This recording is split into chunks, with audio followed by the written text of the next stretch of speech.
Jack, since you got inserted into the lineup in the second game there against Virginia Tech, why do you feel like you've been able to provide a spark, and then playing alongside Dylan and now Chance as well?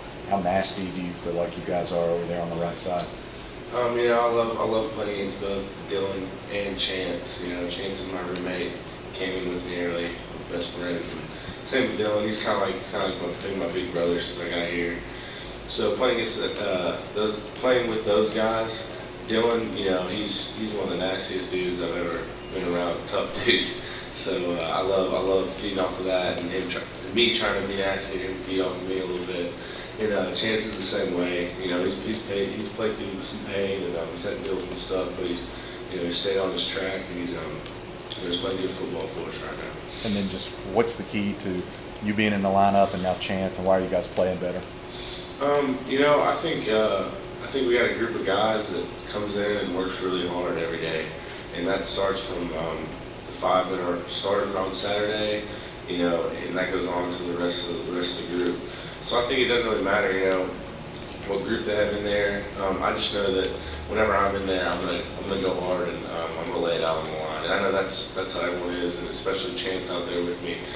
I do feel really comfortable playing next to him. I feel like we're on the same wavelength. Jimmy, Paul, Patrick.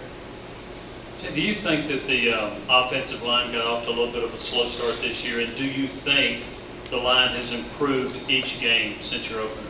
I think with every offensive line, you always hear about the negative stuff and never really the positive.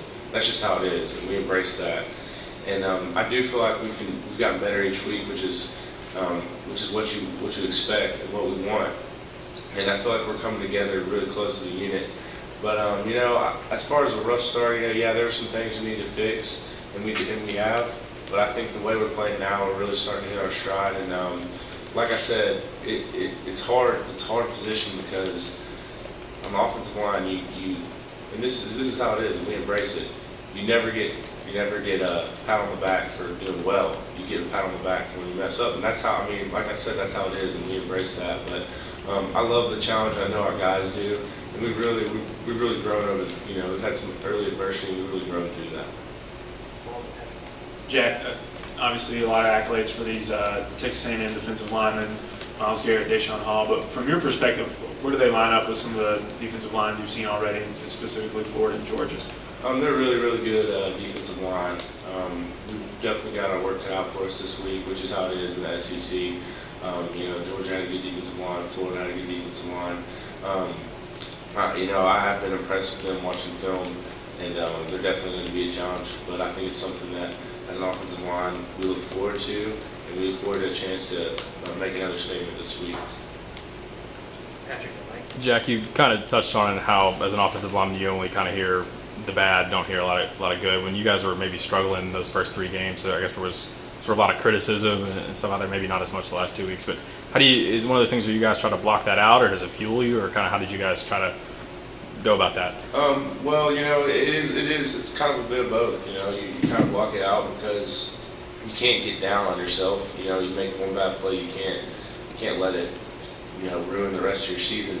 But at the same time, you do kind of let it fool you. You let it be a little motivation, maybe a little extra push during practice, or maybe get an extra rep on the bench press after practice. So, I think it's a little bit of both, and I'm really glad to see how our offensive line has responded to it.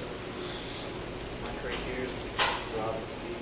From a scheme standpoint, how similar is what Georgia did with their 4-3 pressure to what A&M does? They also play a 4-3 with a lot of man. Is it going to be somewhat similar for you guys? It's kind of similar, but I think Texas A&M kind of has a different. Their makeup of their defensive line is different than Georgia's. A lot of people don't talk about this. They do have 2 really great defensive ends, but their interior defensive line is really strong as well. So, I think it is similar, but it's also pretty different too with the makeup of Texas A&M's defensive line.